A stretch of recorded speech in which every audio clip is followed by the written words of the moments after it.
Good morning dear all students. और बेटा ये अपन ने एक चैप्टर स्टार्ट किया था केमिकल काइनेटिक्स, है ना। केमिकल काइनेटिक्स का केवल एक लेक्चर हुआ था, ये केमिकल काइनेटिक्स का सेकंड लेक्चर है ना।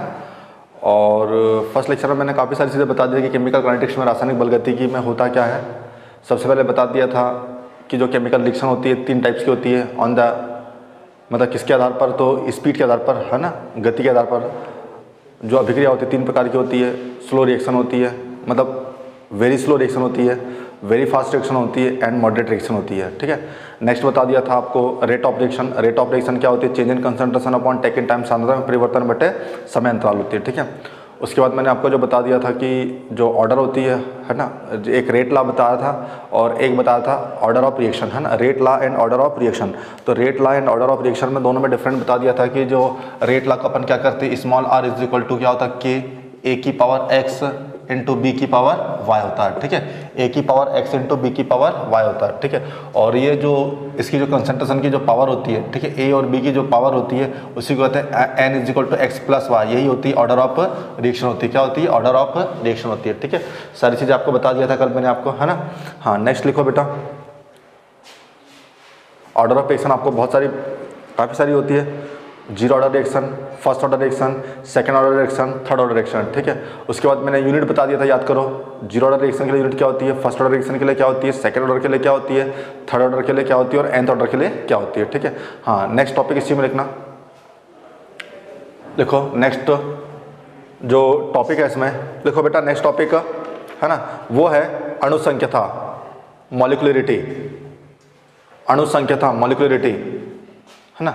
अणुसंख्यता, मॉलिक्यूलरिटी। और जनरली आता ना कि अणुसंख्यता में अपन जो देखा जाता है किसी भी रिएक्शन को संपन्न करने के लिए एक रिएक्टेंट होता है, दूसरा होता है प्रोडक्ट होता है। तो रिएक्टेंट के जितने नंबर ऑफ मोल्स होते हैं उसी को काउंट किया जाता है किसमें, मॉलिक्यूलरिटी में, ठीक है। केवल किसके नंबर ऑफ मोल को काउंट किया जाता है, तो रिएक्टेंट के नंबर ऑफ मोल को, ठीक है। अभिकारक के मोलों की संख्या को केवल उसमें मतलब काउंट किया जाता है, प्रोडक्ट के मोलों की संख्या को काउंट नहीं किया सकता है, ठीक है। तो सबसे पहले बात करते हैं, जैसे हाँ, एक चीज़ याद रखना कि मॉलिक्यूलरिटी की वैल्यू कभी भी जीरो नहीं हो सकती है, कभी नेगेटिव नहीं हो सकती है, हमेशा पॉजिटिव होती है। कैसी होती है? पॉजिटिव होती है। ऑर्डर ऑफ रिएक्शन जीरो भी हो सकती है, नेगेटिव भी हो सकती है, पॉजिटिव भी हो सकती है और फ्रैक्शनल भी हो सकती है, ठीक है। एक चीज़ याद रखना। जैसे बात करते हैं 2HI will gives H2 plus I2 will gives H2 plus I2। 2HI will gives H2 plus I2। Reactant के रूप में कौन है? HI है। और HI कितने मोल है यहाँ पे? तो 2 मोल है। तो क्या वहाँ पे मॉलिक्यूलरिटी कितनी हो जाएगी बेटा? यहाँ पे 2 हो जाएगी। पहला example 2HI will gives H2 plus I2। तो HI के कितने मोल? यहाँ पे 2 मोल है। तो मॉलिक्यूलरिटी कितनी जाएगी यहाँ पे? 2। नोट करो, मॉलिक्यूलरिटी कितनी जाएगी? 2। जल्दी नोट करो बेटा, मॉलिक्यूलरिटी कितनी सकती है? 2 जाएगी, ठीक है। हाँ, याद रखना जो मॉलिक्यूलरिटी होती है एक कैसी होती है? थ्योरेटिकल, है ना। एक थ्योरेटिकल वैल्यू होती है, मतलब सैद्धांतिक पद में होती है, ठीक है। कैसी होती है? सैद्धांतिक पद में होती है, ठीक है। तो molecularity is a theoretical quantity होती है, ठीक है। और वो क्या सी होती है? वो प्रैक्टिकल होती है या एक्सपेरिमेंटल होती है, ठीक है। ऑर्डर ऑफ रिएक्शन कैसी होती है? तो ऑर्डर ऑफ रिएक्शन होती है एक्सपेरिमेंटल होती है। और ये कैसी होती है? थ्योरेटिकल होती है। कैसी होती है? थ्योरेटिकल होती है। कौन सी? मॉलिक्यूलरिटी, याद रखना, है ना। मॉलिक्यूलरिटी कैसी होती है बेटा? थ्योरेटिकल होती है ना, थ्योरेटिकल होती है। नेक्स्ट बात करते हैं PCl5 की बात करते हैं। अब देखो PCl5, अब PCl5 को डिस्ट्रीब्यूट करोगे बेटा, PCl5 को डिस्ट्रीब्यूट करोगे किसमें डिवाइड होगा? यहाँ पे PCl3 प्लस Cl2 में। अब यहाँ पे रिएक्टेंट के रूप में कौन है? यहाँ पे PCl5 है। प्रोडक्ट के रूप में कौन है? PCl3 प्लस Cl2 है। तो PCl5 कितने मोल है? 1 मोल। तो मॉलिक्यूलरिटी कितनी जाएगी यहाँ पे? 1। मॉलिक्यूलरिटी कितनी जाएगी बेटा यहाँ पे? 1। नोट करो, मॉलिक्यूलरिटी कितनी जाएगी? 1, ठीक है। याद रखना, मॉलिक्यूलरिटी हो जाएगी 1 होती है, ठीक है। ओके, हाँ, नेक्स्ट लिखना बेटा। फिर साइड में डालना order of reaction. Order of reaction, है ना। ऑर्डर ऑफ रिएक्शन लिखो, ऑर्डर ऑफ रिएक्शन अभिक्रिया की कोटि। ऑर्डर ऑफ रिएक्शन अभिक्रिया की कोटि। और जो होती कैसी होती है कि एक्सपेरिमेंटल क्वांटिटी होती है ना। और यहाँ प्रायोगिक तौर पर प्राप्त दर नियम से सांद्रता के घातों का योग होता है, ठीक है। मतलब small r is equal to क्या होता है? तो capital R is equal to K into A की पावर x इंटू बी की पावर y, ठीक है। ए की पावर x इंटू बी की पावर y, ए की पावर x इंटू बी की पावर y। तो जो उसकी पावर होती है उसी का जो योग होता है उसी को कहते हैं ऑर्डर ऑफ रिएक्शन कहते हैं, ठीक है। कंसंट्रेशन की जो पावर होती है, तो इसकी ए की जो x क्या बेटा? ए के रिस्पेक्ट में कोटि है, ठीक है। y क्या है, b के रिस्पेक्ट में कोटि है, ठीक है। x क्या है, a के सापेक्ष कोटि है और y क्या है, b के सापेक्ष कोटि है। तो small n is equal to क्या होता है, x प्लस y होता है। क्या होता है, x प्लस y होता है, ठीक है। अब यहाँ पे बहुत सारे क्वेश्चन जैसे अभिक्रिया कोटि में अपन देख सकते हैं। सबसे पहले बात करते हैं, एक कंसंट्रेशन दी रहती है और दूसरे नंबर पे रेट दी रहती है ना। फर्स्ट नंबर पे क्या कंसंट्रेशन और सेकंड नंबर पे क्या दी रहती है, रेट, ठीक है। अब कैसे फाइंड आउट करते हैं, ऑर्डर ऑफ रिएक्शन को देखो।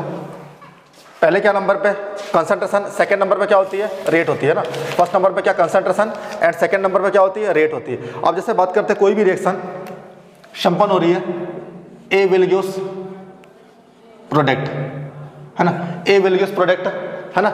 ए किस में कन्वर्ट हो रहा है, प्रोडक्ट में कन्वर्ट हो रहा, ए किस में कन्वर्ट हो रहा है, प्रोडक्ट में कन्वर्ट हो रहा। जहां पे कंसंट्रेशन ऑफ ए की जो वैल्यू है कितनी है, कंसंट्रेशन ऑफ ए की वैल्यू है 2 है, कंसंट्रेशन ऑफ ए की वैल्यू कितनी है 2 है। और जो रेट दिया हुआ है ना, रेट, तो रेट की वैल्यू कितनी बेटा यहाँ पे 2 है, रेट की वैल्यू कितनी है 2। कंसंट्रेशन की यूनिट भी कितनी है 2 है, कंसंट्रेशन ऑफ ए की सांद्रता कितनी है 2 है और रेट भी कितना दिया, 2 दिया। मतलब 2 की पावर ऐसा क्या किया जाए, 2 की पावर ऐसा क्या किया, 2 की पावर ऐसा क्या लगाए कि रेट 2 हो जाए। क्योंकि रेट इज इक्वल टू क्या होता है, तो rate is equal to K A की पावर x। तो इस x की वैल्यू क्या रखे कि 2 और 2 आपस में इक्वल हो जाए। तो यहां पे क्या हो जाएगा, तो 2 की पावर क्या करें, 1 लगे, तो 2 की पावर 1 इज इक्वल टू, 2 की पावर 1 इज इक्वल टू कितना हो जाएगा 2। तो 2 की पावर 1 इज इक्वल टू 2, मतलब यहां पे ऑर्डर कौन सा ऑर्डर की रिएक्शन है, फर्स्ट ऑर्डर की रिएक्शन है। आई बात समझ में, फर्स्ट ऑर्डर की रिएक्शन लिखो, first order reaction, first order reaction, है ना, फर्स्ट ऑर्डर रिएक्शन। सेकंड, यदि रेट 4 है और ए की कंसंट्रेशन है 2 है, रेट 4 है, ए की कंसंट्रेशन 2 है, तो 2 की पावर ऐसा क्या किया जाए कि 4 आ जाए। तो 2 की पावर क्या करोगे, 2 लगाओगे, तो 2 की पावर 2, तो 2 की पावर 2 इज इक्वल टू कितना हो गया 4। मतलब किस ऑर्डर की रिएक्शन है, सेकंड ऑर्डर की रिएक्शन है। किस ऑर्डर की रिएक्शन है, सेकंड ऑर्डर की रिएक्शन है ना। नोट करते जाओ, सेकंड ऑर्डर की रिएक्शन है। अगर रेट दिया है 8, रेट कितना दिया, 8 दिया, और ए की कंसंट्रेशन कितनी दी है, 2 दी है, तो 2 की पावर ऐसा क्या किया जाए, 2 की पावर ऐसा क्या किया जाए कि 8 आ जाए। तो 2 की पावर क्या लगाओगे, तो 2 की पावर 3 लगाओगे, तो 2 की पावर 3 मतलब n इज इक्वल टू कितना हो जाएगा यहाँ पे, तो n इज इक्वल टू 3। मतलब कौन सा ऑर्डर की रिएक्शन है, थर्ड ऑर्डर की रिएक्शन है। बता दोगे आप, थर्ड ऑर्डर की रिएक्शन है, ठीक है, याद रखना, थर्ड ऑर्डर की रिएक्शन है ना। अगर यहां पे अगर किसी ने पूछा कि कंसंट्रेशन ए की वैल्यू दी है 2 दी है, कंसंट्रेशन ए की वैल्यू कितने दी है 2 दी है ना। अब कंसंट्रेशन ए की वैल्यू 2 है एंड रेट दिया है 1 दिया, रेट कितना, सॉरी रेट कितना दिया 1 दिया, है ना। कंसंट्रेशन की रेट कितनी है 2 है और रेट कितना दिया 1 दिया, तो 2 की पावर ऐसा क्या लगाया जाए कि रेट 1 आ जाए। तो 2 की पावर क्या लगाओगे 0, और जिसकी भी पावर 0 होती है उसकी वैल्यू कितनी होती है 1 होती है। नोट करो, उसकी वैल्यू कितनी होती है 1 होती है, ठीक है, उसकी वैल्यू कितनी होती है 1 होती है। तो ये बता दोगे आप, ठीक है। हाँ, नेक्स्ट स्टेप बेटा लिखो, नेक्स्ट स्टेप एक क्वेश्चन लिखना आप, है ना। लिखो एक क्वेश्चन, लिखते जाओ क्वेश्चन एक, है ना। a plus 2b will give product, a plus 2b will give product, a plus 2b will give product, है ना। a plus 2b will give product, या c है, will give product, a plus 2b will give product, है ना। अब यहां पे a plus 2b will give product है ना। रेट कैसे लिखोगे, तो rate is equal to K, A की पावर कुछ नहीं है और बी की पावर कितनी है 2 है। ए की पावर कुछ नहीं मतलब कितना 1, और बी की पावर कितनी है 2 है, बी की पावर कितनी है 2 है। एक्सपेरिमेंट दिया है, experiment concentration of A, concentration of B, and यहां पे क्या है रेट है। तो एक्सपेरिमेंट नंबर फर्स्ट क्वेश्चन में दिया हुआ है, एक्सपेरिमेंट नंबर फर्स्ट में ए की सांद्रता कितनी दिया 1, बी की सांद्रता कितनी दिया 2, एंड रेट कितना दिया 4, रेट कितना दिया 4। एक्सपेरिमेंट नंबर सेकंड में ए की कंसंट्रेशन कितनी दी है 2, बी की कंसंट्रेशन कितनी दी है 2, एंड रेट कितना दिया 4 दिया, कितना दिया 4 दिया। एक्सपेरिमेंट नंबर थर्ड में ए की कंसंट्रेशन दी बेटा 2 है ना, ए की कंसंट्रेशन कितने दिए 2 दिए, बी की कंसंट्रेशन कितनी दी है 4 दी है, कितनी दी है 4, बी की कंसंट्रेशन कितनी है 4 है ना, बी की जो कंसंट्रेशन है बेटा कितनी है, तो बी की कंसंट्रेशन 4 एंड रेट कितना दिया 16 है, कितना है 16 है। अब देखो रेट कितना दिया 16 दिया है ना, रेट कितना दिया 16 दिया, तो ए की कंसंट्रेशन दी है, बी की कंसंट्रेशन दी है, और आपको क्या निकालना है यहाँ पे कि, तो यहाँ पे आपको ये बताना है कि ये किस ऑर्डर की रिएक्शन है ना, कौन से ऑर्डर की रिएक्शन है। तो सबसे पहले क्या करोगे, तो सबसे पहले अपन को क्या करना है, इसको एक रेट के फॉर्म में लिखना, तो रेट के फॉर्म में कैसे लिखोगे, तो रेट ला के अकॉर्डिंग कैसे लिखोगे, तो रेट ला आपको पता है, तो rate law is equal to क्या होता है, rate is equal to K A की पावर x इंटू बी की power y, rate is equal to K A की पावर x इंटू बी की पावर क्या करोगे y, ए की पावर x इंटू बी की पावर y। अब ये देखो यहाँ पे कितने एक्सपेरिमेंट है, यहाँ पे तो पहले नंबर पे है ये एक्सपेरिमेंट नंबर फर्स्ट है, ये एक्सपेरिमेंट नंबर सेकंड है, ये एक्सपेरिमेंट नंबर थर्ड है ना, experiment number first, experiment number third and experiment number second, ठीक है। अब देखो यहाँ पे ए की सांद्रता दुगनी कर रहे हैं, एक से तो 1 2 में देखो ए की सांद्रता दुगनी कर रहे हैं, लेकिन बी की सांद्रता में कोई परिवर्तन नहीं है, यहाँ पे भी 2 यहाँ पे भी 2 है, तो रेट में भी कोई चेंजेस नहीं हो रहा, मतलब जो रेट हो रही है किस पर डिपेंड कर रही है, ए की सांद्रता पर डिपेंड नहीं कर रही है। अगर देखो ए की सांद्रता बढ़ा रहे लेकिन रेट में कोई परिवर्तन नहीं आ रहा, क्या आ रहा है, रेट में परिवर्तन नहीं आ रहा, ठीक है। अब सेकंड देखो, फर्स्ट सेकंड हो गया, फर्स्ट और थर्ड की बात करते हैं, तो फर्स्ट और थर्ड की देखो ए की सांद्रता बढ़ रही है, बी की सांद्रता बढ़ रही है, तो रेट भी कैसी हो रही है, बढ़ रही है आपका, मतलब देखो 1 से 2, 2 से 4 और 4 से 16, ठीक है। तो दोनों की कंसंट्रेशन बढ़ने पर रेट भी कैसी हो रही है, बढ़ रही है, मतलब जो रेट हो रही है किस पर डिपेंड कर रही है, ए और बी पर डिपेंड कर रही है। तो सबसे पहले अपन इक्वेशन, 3 इक्वेशन बनी है, इक्वेशन नंबर फर्स्ट बनी है, इक्वेशन नंबर सेकंड बनी है एंड इक्वेशन नंबर थर्ड बनी है। अब देखो सेकंड और थर्ड की बात करते हैं, तो सेकंड थर्ड की बात करते हैं, देखो ये सेम है,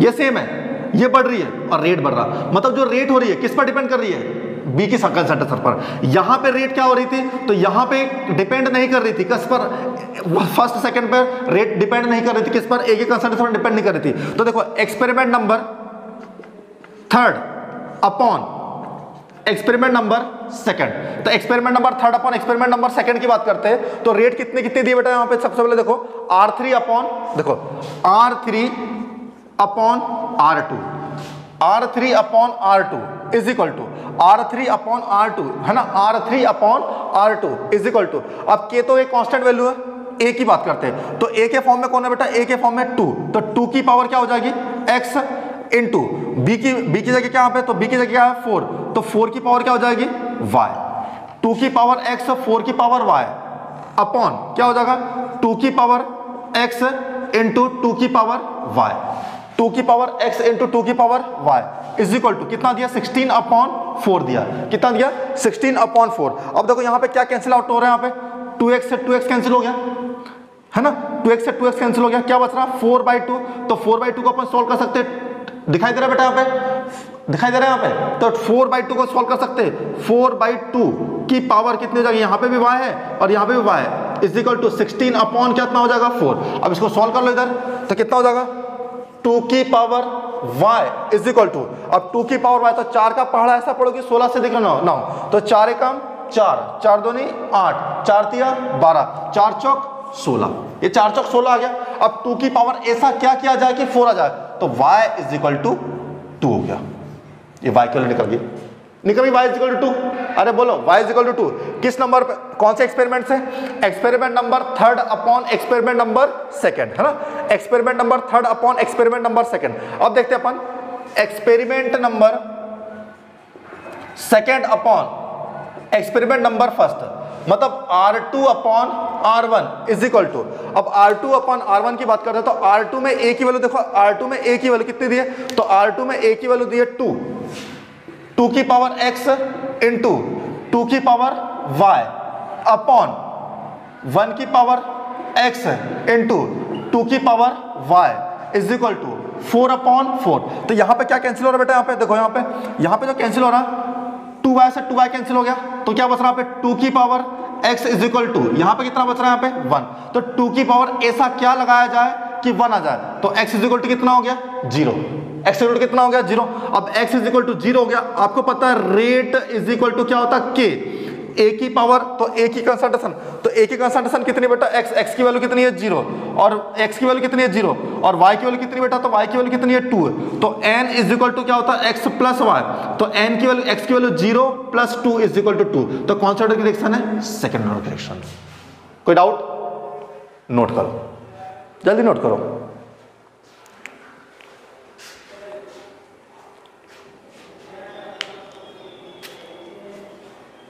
जल्दी।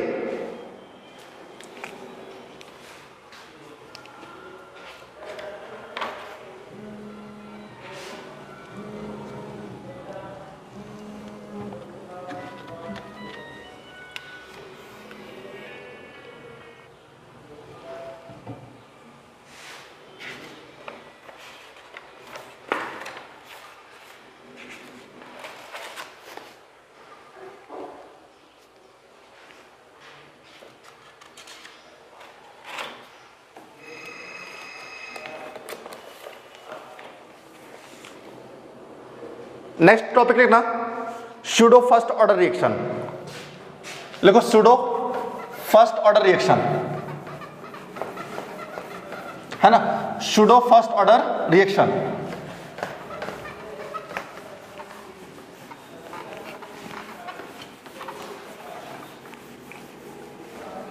लिखो सूडो फर्स्ट ऑर्डर रिएक्शन, छद्म प्रथम कोटि अभिक्रिया, छद्म प्रथम कोटि अभिक्रिया, pseudo first order reaction, pseudo first order reaction, है ना, सूडो फर्स्ट ऑर्डर रिएक्शन, है ना, सूडो फर्स्ट ऑर्डर रिएक्शन, छद्म प्रथम कोटि अभिक्रिया। यहां भी एक कैसी होती है कि रासायनिक अभिक्रिया होती है जिसमें अभिक्रिया की जो कोटि होती है, तो अभिक्रिया की कोटि का मान 1 होता है ना, अभिक्रिया की कोटि का मान कितना होता है बेटा 1 होता है, लेकिन जो उसकी आणविकता होती है, ठीक है, वो कितनी होती है 2 होती है ना, आणविकता कितनी होती है 2 होती है, और जो मॉलिक्यूलर ऑर्डर ऑफ रिएक्शन होती है वो कितनी होती है फर्स्ट, ठीक है, तो ऑर्डर ऑफ रिएक्शन फर्स्ट होती है और मॉलिक्यूलर कितनी होती है 2 होती है। अब जनरली बात करते हैं, जैसे बात करते हैं 2HI, है ना, अब 2HI को डिसाइड करो किसमें डिवाइड होगा, H2 प्लस I2 में, H2 प्लस I2 में, तो यहाँ पे अगर n की वैल्यू बात करते हैं तो n की वैल्यू कितनी है 2 है, क्योंकि HI की पावर कितनी है 2 है, तो n की वैल्यू 2 है और मॉलिक्यूलरिटी भी कितनी है 2 यहाँ पे, मतलब दोनों सेम सेम है सेम सेम। PCl5 की बात करते हैं, PCl5 डिसोसिएट होगा किसमें कन्वर्ट होगा, यहाँ पे PCl3 प्लस Cl2 में कन्वर्ट होगा। अब यहाँ पे n की वैल्यू कितनी है 1 है और m की वैल्यू कितनी है 1, ये भी 1 है, लेकिन यहाँ पे क्या होता है कि order of reaction and molecularity दोनों कैसी होती है, डिफरेंट होती है, किसमें, सूडो फर्स्ट ऑर्डर रिएक्शन में, है ना, कैसी होती है, डिफरेंट होती है। यहां पे क्या होता है कि जिसकी कंसंट्रेशन जितनी ज्यादा होती है, जिस रिएक्टर की कंसंट्रेशन जितनी ज्यादा होती है वो ऑर्डर में कभी यूज नहीं होती है। जैसे बात करते हैं ऑर्डर में वो यूज नहीं होती, जिसकी कंसंट्रेशन जितनी ज्यादा होती है वो ऑर्डर में क्या होती है बेटा, यूज नहीं होती है ना, ऑर्डर में यूज नहीं होती, याद रखना। किसमें यूज नहीं होती है, ऑर्डर में यूज नहीं होती है ना, याद रखना। जैसे बात करते हैं शुगर केन की बात करते हैं, ये कैन शुगर की बात करते हैं, ठीक है ना, कैन शुगर की बात करते हैं, शर्करा की बात करते हैं, तो C12 H22O11 को जब वाटर में डिसॉल्व किया जाता है तो यहां पे किसका अमाउंट ज्यादा है, यहां पे वाटर का अमाउंट ज्यादा है। जब वाटर में डिसॉल्व किया जाता है तो किस पे कन्वर्ट होता है, यहाँ पे C6H12O6 प्लस C6H12O6, एक ग्लूकोज का फॉर्मेशन होता है, दूसरा किसका फॉर्मेशन होता है, फ्रैक्टोज का फॉर्मेशन होता है, ठीक है। जब कैन शुगर को वाटर में डिसॉल्व किया जाता है तो एक ग्लूकोज का फॉर्मेशन होता है एंड फ्रैक्टोज का फॉर्मेशन होता है। अब यहाँ पे अगर रेट की बात करते हैं तो rate is equal to K C6H12O6 की पावर 1, C6H12O6 की पावर 1। अच्छा, ऑर्डर में किसको यूज नहीं करते, जिसका अमाउंट ज्यादा होता है। तो यहां पे अगर बात करते हैं मॉलिक्यूलरिटी की बात करते हैं तो मॉलिक्यूलरिटी कितनी है, इसकी पावर 1, इसकी पावर, इसके कितने मोल है 1 मोल, इसके कितने मोल 1 मोल, तो कितना हो गया 2, तो मॉलिक्यूलरिटी कितनी होगी 2 होगी। लेकिन ऑर्डर की बात करते हैं तो ऑर्डर कितनी हो जाएगी 1, इसलिए इसको कहते हैं first order, pseudo first order reaction, जिसका अमाउंट ज्यादा होता है, ठीक है। ये क्या है, तो ये क्या सॉल्यूट है और ये क्या है सॉल्वेंट, तो जिसका अमाउंट ज्यादा होता है उसको कभी भी ऑर्डर ऑफ रिएक्शन में यूज नहीं करते, नोट करो, ऑर्डर ऑफ रिएक्शन में यूज नहीं करते हैं, है ना, ऑर्डर ऑफ रिएक्शन में यूज नहीं करते हैं, ठीक है, याद रखना। H2 नोट करो जल्दी, इसलिए इसको होता है pseudo first order reaction, pseudo first order reaction, pseudo first order reaction, okay. Next pseudo first order reaction के बाद लिखो नेक्स्ट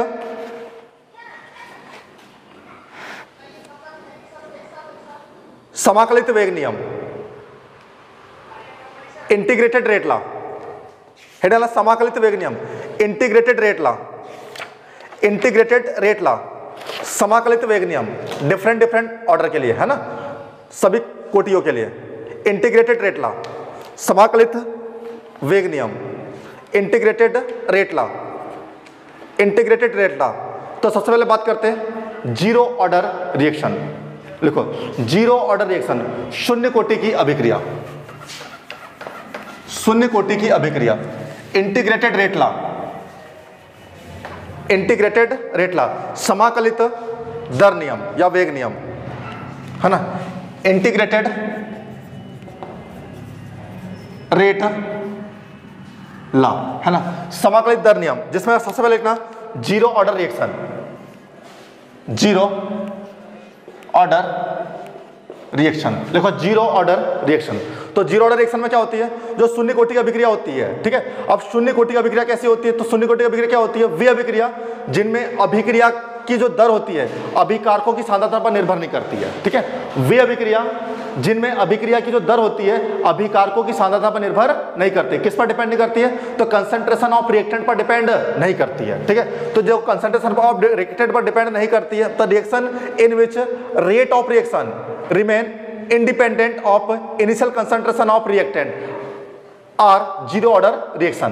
क्या होती है, जीरो ऑर्डर रिएक्शन। तो जो शून्य कोटि की अभिक्रिया क्या होती है, तो शून्य कोटि की अभिक्रिया वे होती है जो अभिकारक की प्रारंभिक सांद्रता पर निर्भर नहीं करती है। अब अभिकारक की प्रारंभिक सांद्रता पर निर्भर नहीं करती मतलब क्या होगा, A will gives B, A will gives B. तो रेट इज इक्वल टू क्या हो जाएगा, तो रेट इज इक्वल टू के, और ए की पावर क्या हो जाएगी, जीरो, क्योंकि ये जो अभिकारक की जो दर होती है, अभिक्रिया की जो दर हो रही है, तो अभिक्रिया की दर अभिकारक की सांद्रता पर निर्भर नहीं कर रही, मतलब उसकी पावर कितनी हो जाएगी, जीरो। कितनी हो जाएगी उसकी पावर, जीरो, याद रखना उसकी पावर कितनी हो जाएगी, जीरो। अब उसकी पावर जीरो जाएगी तो देखो आपको पता है ए विल गिव्स बी है, ये ए विल गिव्स बी है, टी जीरो पर, टी जीरो पर इसकी कंसंट्रेशन कितनी है, ए नॉट है, इसकी कंसंट्रेशन कितनी है, जीरो है। कितनी है, प्रोटीन कंसंट्रेशन कितनी, जीरो, क्योंकि टाइम जीरो पर ए की कंसंट्रेशन कितनी होती है, 100% होती है, और जो बी की कंसंट्रेशन कैसी होती है, जीरो होती है, ठीक है। तो टी जीरो पर इसकी कंसंट्रेशन ए नॉट है, इसकी कितनी है, जीरो है। तो T is equal to T second पश्चात की बात करते हैं, है ना, तो इसकी कितनी हो जाएगी, एक्स, तो इसकी कितनी हो जाएगी, ए नॉट माइनस एक्स हो जाएगी। मतलब इसको लिख सकते हैं इज इक्वल टू AT, और इसको लिख सकते हैं इज इक्वल टू BT। मतलब टी टाइम पर ए की कंसंट्रेशन कितनी है, A not minus x, T time पर बी कंसंट्रेशन कितनी है, एक्स है, कितनी है, एक्स है। टी टाइम पर ए की सांद्रता ए नॉट माइनस एक्स है, टी टाइम पर बी की सांद्रता एक्स है, कितनी है, एक्स है। ये चीजें याद रखना है ना, टी टाइम पर कितनी कितनी दी है। अब R इज इक्वल टू क्या होता है, तो R is equal to K, A की पावर कितनी है, जीरो। अब जिसकी भी पावर जीरो तो उसकी वैल्यू कितनी होती है, 1, तो R इज इक्वल टू क्या हो गया बेटा, के हो गया। ये हो गई इक्वेशन नंबर फर्स्ट। क्या हो गई, इक्वेशन नंबर फर्स्ट। क्या हो गई, इक्वेशन नंबर फर्स्ट। अब इक्वेशन नंबर फर्स्ट हो गई, अब अपन क्या करेंगे, small r is equal to क्या होता है, माइनस dA अपॉन dt, क्योंकि ये क्या है, रिएक्टेंट है, और रिएक्टेंट को हमेशा किस में लिया था, माइनस में। तो small r is equal to minus dA upon dt is equal to क्या हो गया, k। Small r is equal to minus dA upon dt is equal to क्या हो गया, k, है ना, dA upon dt is equal to k। तो small r is equal to minus dA upon dt, तो dA की value क्या करोगे, तो dA की क्या रखोगे, तो dA की जो वैल्यू रखोगे बेटा आप क्या रखोगे, a naught minus x minus a naught, अंतिम सांद्रता माइनस प्रारंभिक सांद्रता। तो small r is equal to क्या हो जाएगा, minus a naught minus x minus a naught upon dt is equal to k, है ना। तो ये a नॉट से a नॉट क्या हो गया, कैंसिल हो गया। अब a नॉट से a नॉट जब कैंसिल हुआ तो यहां पे क्या बचेगा, a नॉट से a नॉट कैंसिल हो गया तो क्या बचेगा, dx upon dt, dx upon dt is equal to k। तो x इज इक्वल टू क्या होता, k इंटू टी हो जाता। ये क्वेश्चन नंबर, ये डायरेक्टली मैंने बता दिया, x इज इक्वल टू क्या होता है, k इंटू टी हो जाता है, x is equal to k into T, ठीक है। मतलब इंटीग्रेटेड करने पर ये जो वैल्यू प्राप्त होगी, क्या प्राप्त होगी, x is equal to k into T. इसको लिखना इक्वेशन नंबर सेकंड। यहाँ के दो स्टेप मैंने गोल कर दिया आपको, है ना, डायरेक्टली बता दे रहा हूँ, ठीक है। x is equal to k into T. अब यहाँ पे क्या करोगे, कंसंट्रेशन की बात करते हैं, तो कंसंट्रेशन की बात करते हैं, कंसंट्रेशन ऑफ रिएक्टेंट, है ना। तो कंसंट्रेशन ऑफ रिएक्टेंट क्या होता है, तो कंसंट्रेशन ऑफ रिएक्टेंट की बात करते हैं तो AT इज इक्वल टू क्या होता है, A नॉट माइनस एक्स होता है। कंसंट्रेशन ऑफ रिएक्टेंट में AT इज इक्वल टू क्या होता है, A naught minus x, x की वैल्यू रखोगे तो क्या हो जाएगा, तो AT इज इक्वल टू, ये देखो ये A T is equal to A not minus K into T, A T is equal to A not minus K into T. इसको लिख सकते हैं equation number third, equation number third. A T is equal to A not minus K T, equation number third है ना, equation number third, equation number third याद रखना, equation number third, ठीक है। या इसी को ऐसा भी लिख सकते हैं, A T is equal to A not minus K, तो यहां पे एक और लिख सकते हैं फॉर्मूला, क्या लिख सकते हैं इसको, है ना, A T is equal to, है ना, A T is equal to क्या हो जाएगा, तो A T is equal to यहां पे ऐसा ही बोल सकते हैं, K is equal to A not minus A T upon T, K is equal to A not minus A T upon T, K is equal to A not minus A T upon T, A not minus A T upon T, K is equal to A not minus A T upon T, लिखो K is equal to A not minus A T upon T, है ना, एक formula ये हो गया। जो ए not होती है बेटा, तो ए नॉट क्या है, तो ए नॉट क्या है, कंसंट्रेशन ऑफ रिएक्टेंट, ठीक है, मतलब क्रियाकारक की प्रारंभिक सांद्रता है, ठीक है, इनिशियल कंसंट्रेशन ऑफ रिएक्टेंट है, इनिशियल कंसंट्रेशन ऑफ रिएक्टेंट, ठीक है, ए नॉट क्या बेटा, इनिशियल कंसंट्रेशन ऑफ रिएक्टेंट, देखो इनिशियल कंसंट्रेशन ऑफ रिएक्टेंट मतलब अभिकारक की प्रारंभिक सांद्रता, टी क्या है, तो टी समय पर अभिकारक की सांद्रता, ठीक है, क्रियाकारक की सांद्रता, लेकिन कितने समय पर, टी समय पर, eight a T time, concentration of reactant at a T time क्या है, ए नॉट माइनस क्या है, ए टी। जब टाइम जीरो होता है तो इनिशियल कंसंट्रेशन कितनी है, ए नॉट है, जब टाइम टी होता है तब कंसंट्रेशन कितनी हो जाएगी, ए टी होगी, तो A not minus A T upon T हो गया। ये किसके लिए होता है, कंसंट्रेशन ऑफ रिएक्टेंट। अब कंसंट्रेशन ऑफ प्रोडक्ट की बात करते हैं, तो कंसंट्रेशन ऑफ प्रोडक्ट कितना दिया, तो B T is equal to कितना दिया, एक्स, तो B T is equal to क्या हो जाएगा, K into T, K into T, याद रखना। इसको इक्वेशन नंबर फोर्थ एंड इसको इक्वेशन नंबर फिफ्थ, है ना, याद रखना, ये काफी इंपॉर्टेंट है दोनों, है ना। के इज इक्वल टू क्या होता है, A not minus A T upon T, बहुत न्यूमेरिकल आता है इसमें, है ना। मैं केवल आपको जीरो ऑर्डर के लिए डिराइव करके बता रहा हूँ, first order, second order, third order, ये आपको डायरेक्टली फॉर्मूला बता दूंगा, आपको के का फॉर्मूला बता दूंगा, ठीक है, याद रखना। तो जीरो ऑर्डर के लिए के इज इक्वल टू क्या होता है, A not minus A T upon T, A not क्या है, कंसंट्रेशन ऑफ रिएक्टेंट या concentration of initial concentration of reactant, और ये क्या है, concentration of reactant at a T time या टी सेकेंड, आई बात समझना, ठीक है। ये जीरो ऑर्डर के लिए होती है, नोट करो, जीरो ऑर्डर के लिए जल्दी,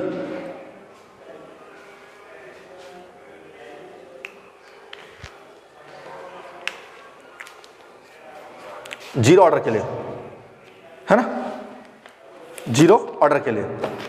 तो जो अभिक्रिया की जो कोटि होती है बेटा, शून्य कोटि अभिक्रिया के लिए अभिक्रिया की जो दर होती है, दर स्थिरांक के बराबर होती है ना, जो अभिक्रिया की जो दर होती है, दर स्थिरांक कैसी होती है, बराबर होती है, अभिक्रिया की जो दर होती है दर स्थिरांक के बराबर, देखो आर इज इक्वल टू के, किसमें, जीरो ऑर्डर रिएक्शन में, है ना, ज्यादा हम जीरो ऑर्डर रिएक्शन में। और यहाँ पे जो कंसंट्रेशन ऑफ जो रेट ऑफ रिएक्शन होती है किस पर डिपेंड नहीं करती, तो इनिशियल कंसंट्रेशन पर डिपेंड नहीं करती है। अब देखना हाफ लाइफ पीरियड, अर्ध आयुकाल, अर्ध आयुकाल, है ना, तो हाफ लाइफ पीरियड समय जिसपे अभिकारक की प्रारंभिक सांद्रता का मान आधा हो जाता है, ठीक है, मतलब हाफ लाइफ पीरियड क्या होता, हाफ लाइफ पीरियड, है ना। अब हाफ लाइफ पीरियड में क्या होता, देखो half life period, half life period, है ना, हाफ लाइफ पीरियड, लिखो half life period, half life period,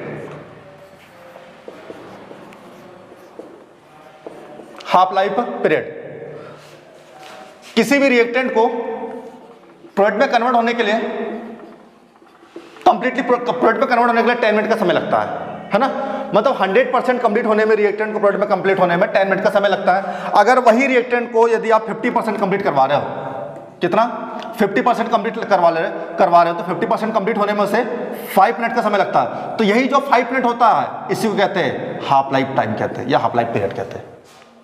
आई बात समझ में, कि किसी भी रिएक्टेंट को प्रोडक्ट में कन्वर्ट होने के लिए 100% कंप्लीट होने में 10 मिनट का समय लगता है। अगर उसी रिएक्टेंट को अगर प्रोडक्ट में कन्वर्ट करने में जो 100% की जगह अगर अपन 50% यूज करते हैं, तो 50% कंप्लीट होने में जितना समय लगता है उसी को कहते हैं अपन हाफ लाइफ पीरियड कहते हैं। आई बात समझ में, क्या कहते हैं, हाफ लाइफ पीरियड कहते हैं, याद रखना, हाफ लाइफ पीरियड। जहां पे टी क्या होता है, तो टी इज इक्वल टू क्या होता है, तो टी इज इक्वल टू लिखते हैं, T is equal to T half, T is equal to क्या लेते हैं अपन टी अप। तो जो इनिशियल कंसंट्रेशन होती है उसका क्या कर लेते हैं अपन आधा कर लेते हैं। क्या करते हैं आधा। इनिशियल कंसंट्रेशन का क्या कर लेते हैं अपन आधा। अब इनिशियल कंसंट्रेशन का आधा कर लेते हैं अपन, तो इनिशियल कंसंट्रेशन का कैसे आधा करोगे, है ना। अब इनिशियल कंसंट्रेशन आपको पता है, इनिशियल कंसंट्रेशन का आधा कैसा होगा, तो ए नॉट बाई 2। अब आपको पता है इक्वेशन एक पता है, क्या equation, R is equal to या एक्स इज इक्वल टू क्या होता है, तो एक्स इज इक्वल टू होता है के इंटू टी होता है। एक्स इज इक्वल टू क्या होता है, के इंटू टी होता है। तो एक्स की जगह क्या लगोगे, A nought by 2 is equal to K into T. A nought by 2 K into T, A nought by 2 K into T. अब ए nought by 2 K into T, यहां पे टी क्या होता, हाफ, तो इसको लिख सकते हैं T half is equal to A not upon 2k। ये फॉर्मूला होता है किसके लिए होता है, जीरो ऑर्डर के लिए। T half is equal to A not upon 2k, note करो, T half is equal to A not upon 2k, जल्दी लिखो, T half is equal to A not upon 2k, A not upon 2k, है ना, A not upon 2k, इसको star लगा लो, ए not upon 2k। मतलब इसमें यह होता है कि जो शून्य कोटि अभिक्रिया का जो अर्धायुकाल होता है अभिकारक की प्रारंभिक सांद्रता के समानुपाती होता है ना। शून्य कोटि की अभिक्रिया का अर्धायुकाल, जीरो ऑर्डर रिएक्शन की हाफ लाइफ पीरियड जो होती है वो रिएक्टेंट इनिशियल, मतलब जो रिएक्टेंट होता है रिएक्टेंट की इनिशियल कंसंट्रेशन के डायरेक्टली प्रोपोर्शनल टू होता है। अगर ये चीज बढ़ेगी तो ये भी चीज कैसी होगी, बढ़ेगी। ठीक है, अगर ग्राफ की बात करते हैं तो इसमें जो ग्राफ बनता है बेटा किस किस के बीच में, अगर ग्राफ की बात करते हैं कंसंट्रेशन और रेट की बात करते हैं तो एक स्ट्रेट लाइन प्राप्त होता है, ये कंसंट्रेशन और ये क्या है, रेट है, तो यहां पे एक स्ट्रेट लाइन प्राप्त होता है। ठीक है, याद रखना। सॉरी, है ना। और initial concentration and T half की बात करते हैं तो देखो ये है, ये टी हाफ है और ये इनिशियल कंसंट्रेशन है। इनिशियल कंसंट्रेशन बोले तो ए नॉट है, तो इनके बीच में अगर ग्राफ की बात करते हैं तो एक इंक्रीजिंग ऑर्डर में। आई बात समझ में, नोट करो, ये होता है जीरो ऑर्डर रिएक्शन में, जल्दी नोट करो। जीरो ऑर्डर रिएक्शन में किसी को डाउट, अरे जीरो ऑर्डर रिएक्शन में किसी को डाउट, नो डाउट। नेक्स्ट लिखना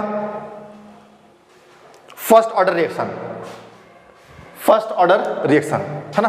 तो मैं डायरेक्ट बता देता हूं फर्स्ट ऑर्डर रिएक्शन में आपको ये देखना बस, K is equal to zero order reaction क्या होती है, A not minus AT upon T, या AT is equal to A not minus K into T, है ना, याद रखना। अब लिखना फर्स्ट ऑर्डर रिएक्शन,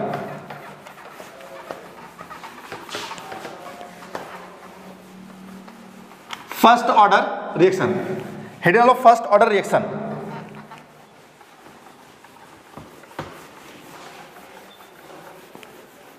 है ना, first order reaction, heading of first order reaction. तो फर्स्ट ऑर्डर रिएक्शन के लिए क्या हो जाएगी, first order reaction, first order reaction, है ना, first order reaction, A will gives B, rate is equal to K, A की पावर क्या हो जाएगी 1, rate is equal to K, A की पावर क्या हो जाएगी 1। अब ए की पावर 1 हो गई है, ए की पावर 1, तो यहां पे जो यूनिट निकलती बेटा फर्स्ट ऑर्डर रिएक्शन के लिए, तो फर्स्ट ऑर्डर रिएक्शन के लिए यूनिट क्या निकलती है, तो के इज इक्वल टू होता, के इज इक्वल टू, है ना, K is equal to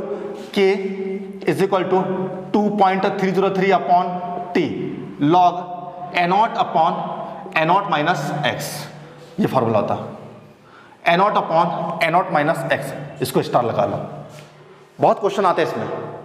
K is equal to 2.33 upon T log A not upon A not minus x, A not upon A not minus x, A not क्या है, जब time कैसा होता है, zero होता है, और जब टाइम t सेकंड पर होता है तो क्या हो जाएगा, ए नॉट माइनस एक्स। मतलब ये है इनिशियल कंसंट्रेशन और ये क्या है, फाइनल कंसंट्रेशन। तो initial concentration upon final concentration, A not upon A not minus x, A not upon A not minus x, note करो, A not upon A not minus x, A not upon A not minus x, है ना, A not upon A not minus x. और यहीं पे अगर यहां पे बात करते हैं जीरो फर्स्ट ऑर्डर रिएक्शन की बात करते हैं तो फर्स्ट ऑर्डर रिएक्शन में अगर टी हाफ की बात करते हैं तो जो टी हाफ की वैल्यू होती है तो T half is equal to 0.693 upon K, 0.693 upon के, इसी में वैल्यू रखोगे। कैसी वैल्यू रखोगे, तो इसकी वैल्यू क्या रखोगे, तो आपको पता है x इज इक्वल टू क्या होता है, k इंटू टी होता, तो x की जगह क्या रख दोगे, तो x की जगह रख दोगे a0/2 is equal to k into T half, k into T half. तो यहां पे x की वैल्यू क्या रखोगे a0, तो यहां पे फॉर्मूला क्या होता है, k is equal to 2.303 upon t log a0 minus x की जगह क्या रखोगे a0/2, क्या रख दोगे a0/2। अब a0/2 जब 2 रखोगे, तो a0/2 जब 2 रखोगे तो यहां पे पूरी वैल्यू कैसी हो जाएगी, तो k is equal to 2.303 upon t log, इसको सॉल्व करने पर कितना हो जाएगा 2, और log 2 की वैल्यू कितनी होती है, log 2 की वैल्यू होती है 0.3010 होती है। और जब 0.3010 करोगे तो k इज इक्वल टू क्या निकल जाएगा, यहां पे क्या करोगे, k is equal to 2.303 upon t half into 0.3010। जब इसको सॉल्व करोगे तो क्या निकल जाएगा, t half is equal to 0.693 upon k। ये फॉर्मूला है, इसको स्टार लगाओ, 0.693 अपॉन k,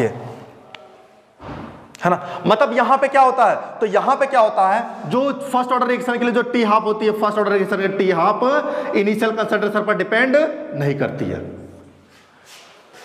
रिएक्टेंट की इनिशियल कंसंट्रेशन पर डिपेंड नहीं करती है। कौन, फर्स्ट ऑर्डर रिएक्शन की अर्धायुकाल, है ना। प्रथम कोटि की अभिक्रिया की अर्धायुकाल का मान अभिकारक की प्रारंभिक सांद्रता पर निर्भर नहीं करता है। आई बात समझ में, नोट करो।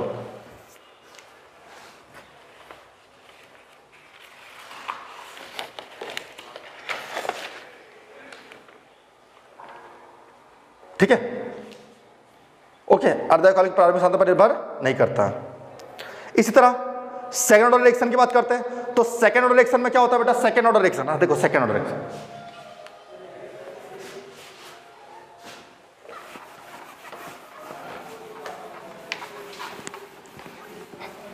है ना। अब एक क्वेश्चन लिखो इसमें, फर्स्ट ऑर्डर रिएक्शन में क्वेश्चन लिखना, करो क्वेश्चन, है ना।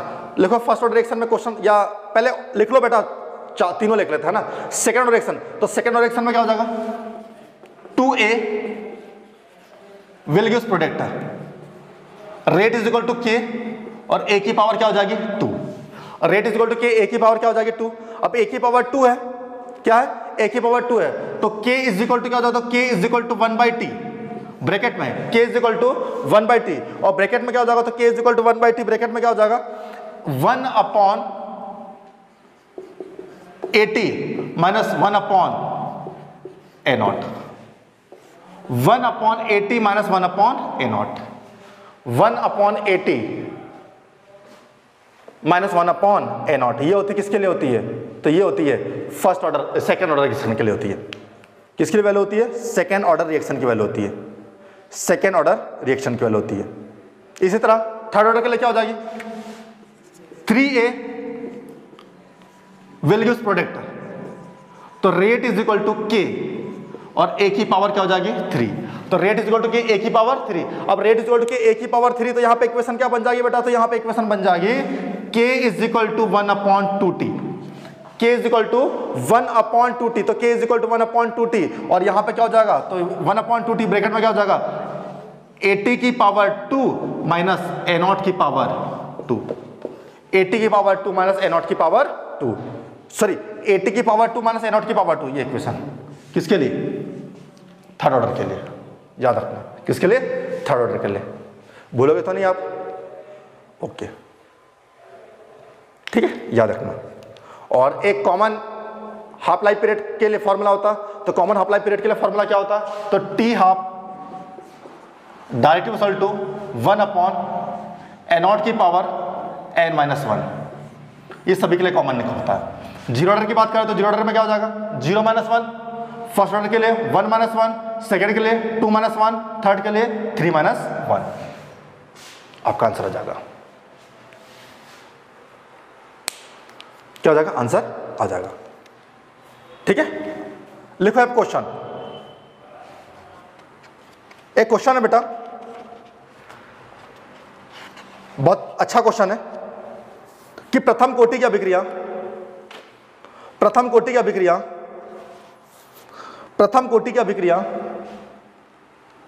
को 80% पूर्ण होने में 5 मिनट का समय लगता है। प्रथम कोटि की अभिक्रिया को 80% पूर्ण होने में 5 मिनट का समय लगता है। एक प्रथम कोटि की अभिक्रिया को 80% पूर्ण होने में 5 मिनट का समय लगता है, 5 मिनट का समय लगता है, तो 90% पूर्ण होने में कितना समय लगेगा? तो 90% पूर्ण होने में कितना समय लगेगा, है ना? 80% पूर्ण होने में 5 मिनट का समय लगता है, तो 90% पूर्ण होने में कितना समय लगेगा? तो 90% पूर्ण होने में कितना समय लगेगा? 80% of first order reaction was completed in 5 minutes. 80% was completed in first order reaction. 80% of a first order reaction was completed in 5 minutes. When will 90% of the reaction complete? तो 90% पूर्ण होने में कितना समय लगेगा? किसके लिए? फर्स्ट ऑर्डर रिएक्शन के लिए। अब आपको पता है कि 80% कंप्लीट होने में उसे 5 मिनट का समय लगता है, तो 90% कंप्लीट होने में उसे कितना समय लगेगा? फर्स्ट ऑर्डर रिएक्शन की बात कर रहे हैं। फर्स्ट ऑर्डर रिएक्शन में क्या होता है? K is equal to 2.303 upon T log A0 upon A0 minus x होता है। क्या होता है? A0 upon A0 minus x होता है, याद रखना, A0 upon A0 minus x होता है, ठीक है। अब आपको पता है K is equal to 2.303 upon T, है ना, 2.303 upon T log 2.303 upon T log 80% के लिए 100, स्टार्टिंग में कितना होता है? 100 माइनस 100 अपॉन 80, है ना, तो 100 अपॉन 80 ये किसके लिए होता है? 80% के लिए। किसके लिए होता है? 80% के लिए होता है। तो K is equal to 2.303 upon T 80% log 100 upon 20। Equation number क्या हो गई? First. log 100 upon 20 equation number first. क्या हो गई? Equation number first. फिर क्या करोगे? K is equal to 2.303 upon T 90% log 100 upon 10 equation number second.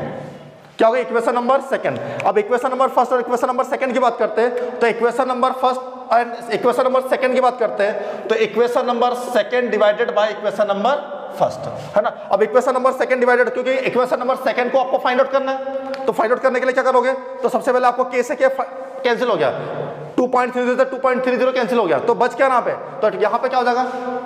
T 90% upon T 80% is equal to T 90% upon T 80%, है ना, T 90% upon T 80% is equal to क्या बचेगा ऊपर की ओर?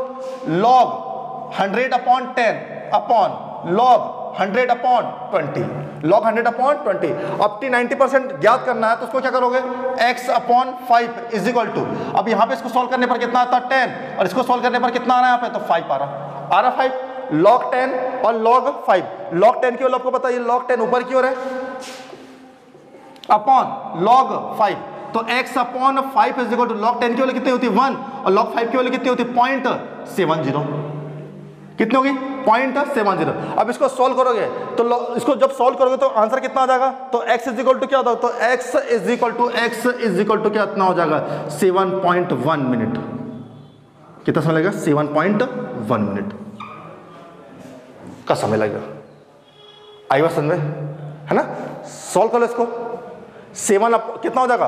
1 कितना हो जाएगा? 5 अपॉन 0.7, इसको सॉल्व कर लो तो कितना हो जाएगा? 7.1 मिनट। कोई डाउट आपको?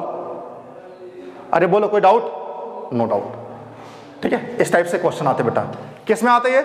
फर्स्ट ऑर्डर रिएक्शन में, है ना, फर्स्ट ऑर्डर रिएक्शन में, ठीक है, फर्स्ट ऑर्डर रिएक्शन में। सेकंड क्वेश्चन यही है कि 90% कंप्लीट होने में, 99% कंप्लीट होने में 10 मिनट का टाइम लगता है। ये आपके लिए होमवर्क है। फर्स्ट ऑर्डर रिएक्शन में 99% कंप्लीट होने में 10 मिनट का टाइम लगता है, तो 99.9% कंप्लीट होने में कितना समय लगेगा? ये आपके लिए होमवर्क है बेटा, है ना। आपको कल बताना है कि 99% कंप्लीट होने में 10 मिनट का टाइम लगता है, तो 99.9% कंप्लीट होने में कितना समय लगेगा? ये भी फर्स्ट ऑर्डर रिएक्शन की बात कर रहे हैं, ठीक है। ये आपके लिए होमवर्क है, बताना आपको, ठीक है। तो मुझे उम्मीद है कि आपको बेटा आज का लेक्चर समझ में आया होगा, और आप इसके क्वेश्चन लगाइए, है ना। फर्स्ट ऑर्डर के, जीरो ऑर्डर के जितने भी क्वेश्चन आपसे बनते पूरे क्वेश्चन लगा डालो आप, क्योंकि एक क्वेश्चन यहां से आता ही है, ठीक है।